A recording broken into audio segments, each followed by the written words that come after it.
มีคนเคยบอกว่าในชีวิตหนึ่งของคนเฮาควรจะได้พบกับไผสักคนที่สามารถดึงเฮาออกจากความโหดร้ายในชีวิตได้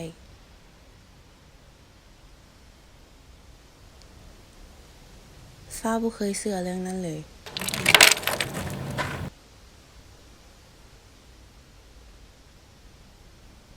จนเราได้มาเจอกับคนคนหนึ่ง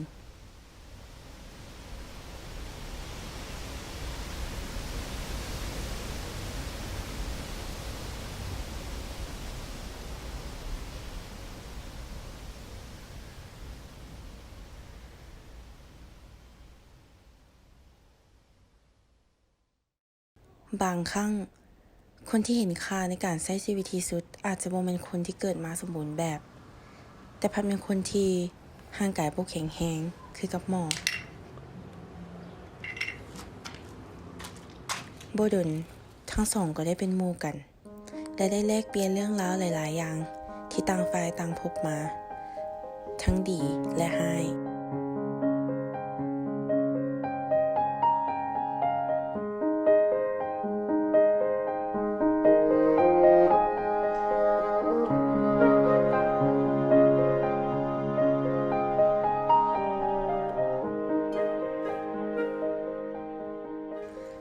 ฟ้าได้เรียนรู้ว่า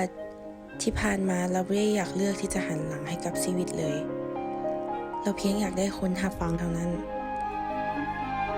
ซึ่งก็บ่จำเป็นว่าต้องเป็นคนที่อยู่ในชีวิตกันมาดนหรือคนรักเพียงแต่คนธรรมดาคนหนึ่งที่เป็นคนดี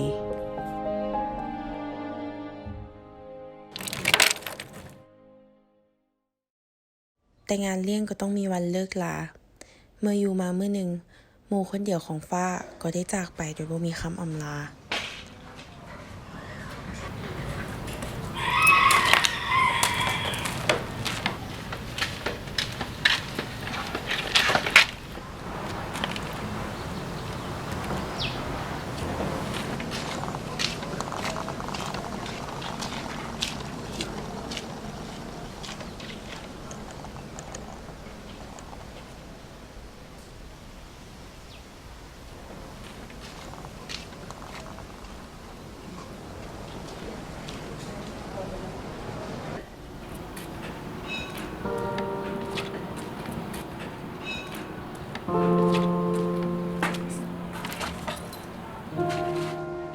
เราได้แต่ท่า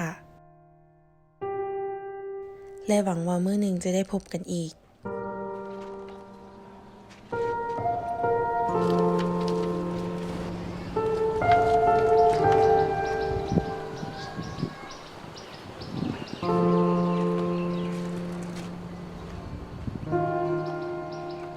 แต่สุดท้ายโลกของฟ้าก็กลับมาว่างเปล่า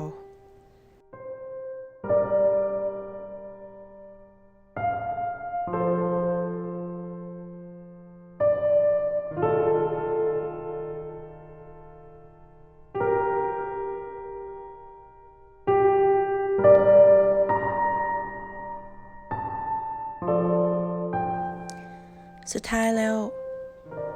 ฟ้าก็เพียงแต่ต้องการไผสักคนหนึ่งที่เข้าใจคนที่จะสามารถดึงเราไว้ได้ในเวลาแบบนี้